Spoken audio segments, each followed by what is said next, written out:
Shaptim, or Judges 8 through 9. And the men of Ephraim said to him, "What is this you have done to us by not calling us when you went to fight with Midian?" And they contended with him sharply. And he said to them, "What have I done as compared with you? Are the gleanings of Ephraim not better than the grape harvest of Abiezer? Elohim has given into your hands the princes of Midian, Oreb and Zeeb. And what was I able to do as compared with you?" And when he had said that, their rage toward him subsided. And Gideon and the 300 men who were with him came to the Jordan, passing over, weary yet pursuing. And he said to the men of Sukkot, "Please give us loaves of bread to the people who follow me, for they are weary, and I am pursuing Zebah and Salmunna, sovereigns of Midian." But the leaders of Sukkot said, "Are the hands of Zebah and Salmunna now in your hand that we should give bread to your army?" And Gideon said, "Because of this, when Jehovah has given Zebah and Salmunna into my hand, I shall tear your flesh with the thorns of the wilderness and with the briars." And he went up from there to Penuel and spoke to them in the same way. And the men of Penuel answered him, just as the men of Sukkot had answered him. So he spoke to the men of Penuel, saying, "When I come back in peace, I shall break down this tower." And Zebah and Salmunna were at Karkor, and their armies with them, about 15,000 men, all who were left of all the army of the people of the east. Now, those who had already fallen were 120,000 men who drew the sword. And Gideon went up on the way of those who dwell in tents on the east of Nobah and Yogbaha, and he struck the camp while it was at ease. And Zebah and Salmunna fled, and he pursued them and captured the two sovereigns of Midian, Zebah and Salmunna, and shuddered the entire army. And Gideon, son of Joash, returned from battle from the ascent of Heres, and captured a youth of the men of Sukkot and questioned him. So the youth wrote down for him the leaders of Sukkot and its elders, 77 men. And he came to the men of Sukkot and said, "See, Zebah and Salmunna, about whom you taunted me, saying, 'Are the hands of Zebah and Salmunna now in your hand, that we should give bread to your men who are weary?' And he took the elders of the city and thorns of the wilderness and briars, and with them he taught the men of Sukkot a lesson. And he broke down the tower of Penuel and killed the men of the city. And he said to Zebah and Salmunna, 'How were the men whom you killed at Tabor?' So they answered, 'They were like you. Each one looked like the son of a sovereign.'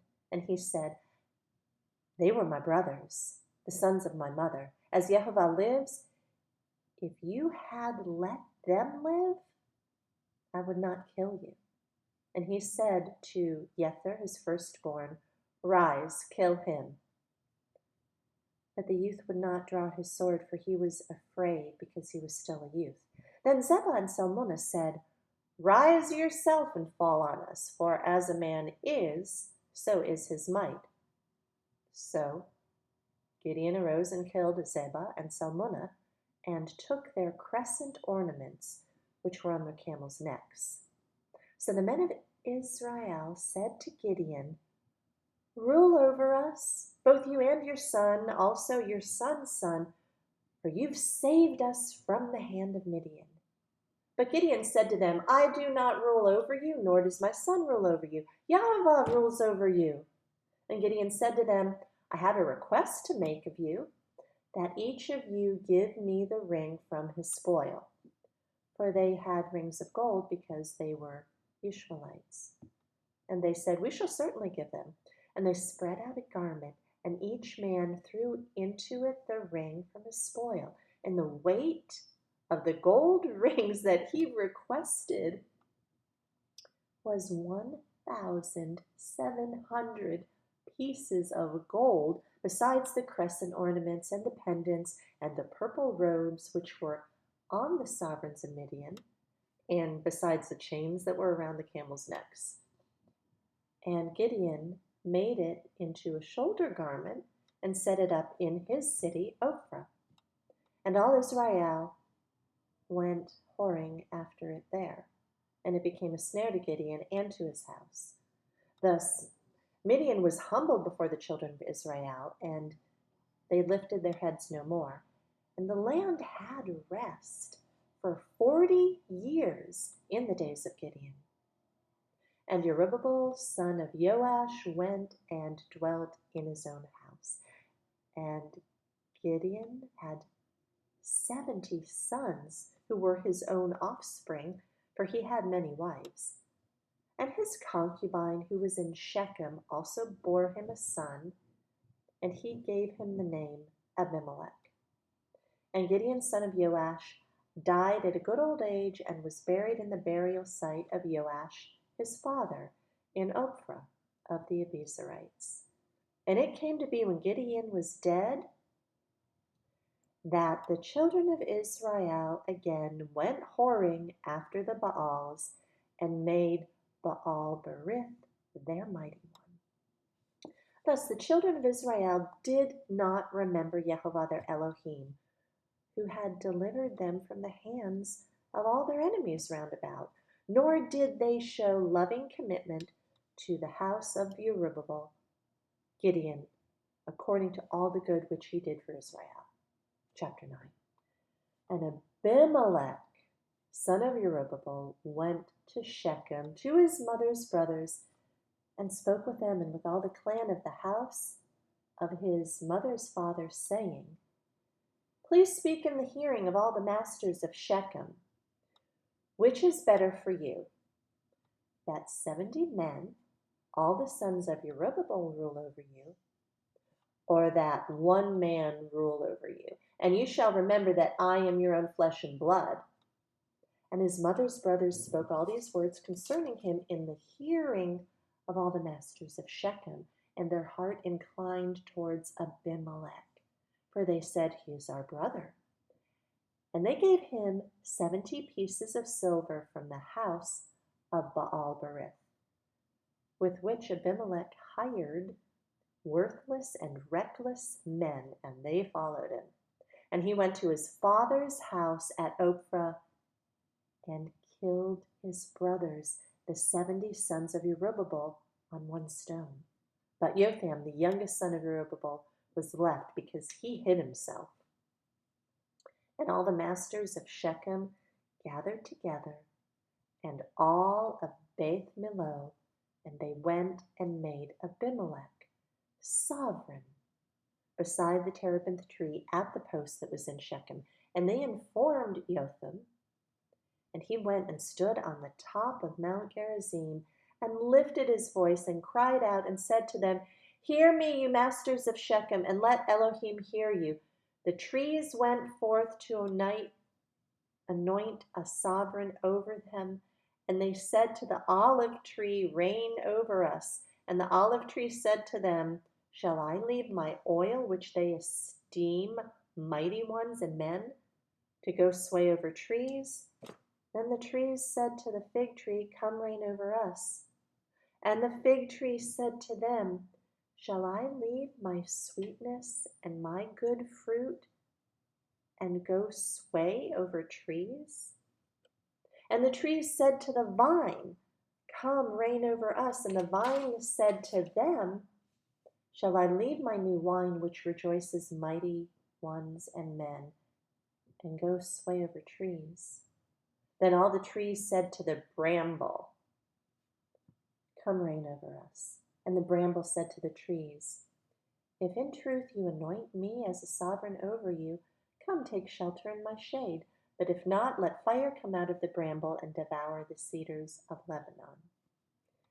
And now, if you have acted in truth and integrity in setting up Abimelek to reign, and if you have acted well with Jerubbaal and his house, and have done to him as his hands did to you, for my father fought for you and risked his life and delivered you out of the hand of Midian. But you've risen up against my father's house today and killed his 70 sons on one stone and set up Abimelek, the son of his female servant, to reign over the masters of Shechem because he's your brother. If then you've acted in truth and integrity with Jerubbaal and with his house to this day, then rejoice in Abimelek and let him rejoice in you. But if not, let fire come out from Abimelek and devour the masters of Shechem and Beth Millo, and let fire come out from the masters of Shechem and from Beth Millo and devour Abimelek. Then Jotham ran away and fled, and he went to Beer and dwelt there for fear of Abimelek his brother. And Abimelek governed Israel 3 years. And Elohim sent an evil spirit between Abimelek and the masters of Shechem. And the masters of Shechem acted treacherously against Abimelek, in order that the violence done to the 70 sons of Jerubbaal might come, and their blood might be laid on Abimelek, their brother, who killed them, and on the masters of Shechem, who strengthened his hands to kill his brothers.